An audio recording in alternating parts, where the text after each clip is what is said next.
Şabaniyyə xutbəsi Şeyx Səduq Mötəbər sənədlə İmam Razadan əleyhisselam, o da öz pak atalarından, onlar da Əmir əl-Möminin Əli əleyhisselamdan belə nəql etmişlər. Bir gün Peyğəmbərimiz sallallahu aleyhi və aleyhi və səlləm bizə bir xutbə oxudu. Sonra buyurdu: Ey cəmaat! Həqiqətən Allahın ayı rəhmət və bərəkətlə sizə tərəf üst tutmuşdur. Bu ay Allah yanında ən yaxşı aydır. Onun günləri ən yaxşı günlər, gecələri ən yaxşı gecələr, saatları isə ən yaxşı saatlardır. Bu ayda Allah sizi öz qonaqlığına dəvət edib və siz ilahi kəramətə şamil olmuşsunuz. Bu ayda nəfəsləriniz zikr savabı daşıyır. Yuxunuz ibadət savabı daşıyır. Əməlləriniz qəbul olunur. Dualarınız qəbul olunur.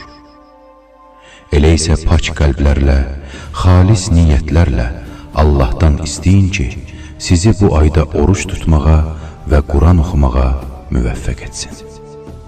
Bu böyük ayda Allahın rəhmətindən məhrum olan şəxs həqiqətən bədbəxtdir. Ey insanlar!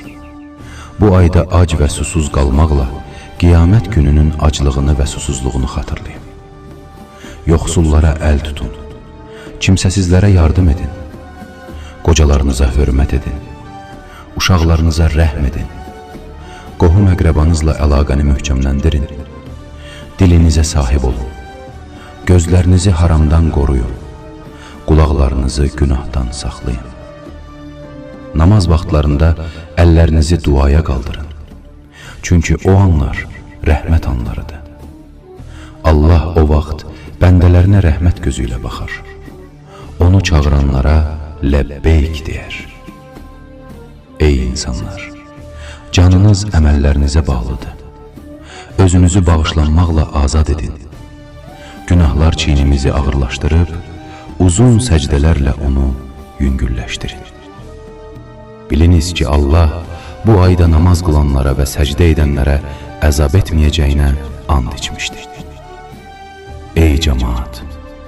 Bu ayda bir möminə iftar verən şəxsə qulluq azad etmə savabı yazılar. Keçmiş günahları bağışlanar, hətta yarım xurma ilə olsa belə, hətta bir içim su ilə olsa belə. Ey insanlar! Bu ayın ən gözəl əməli nədir? Allahın haram buyurduğu işlərdən çəkinmək. Allah bizi bu ayın həqiqi dəyərini anlayanlardan etsin. Amin.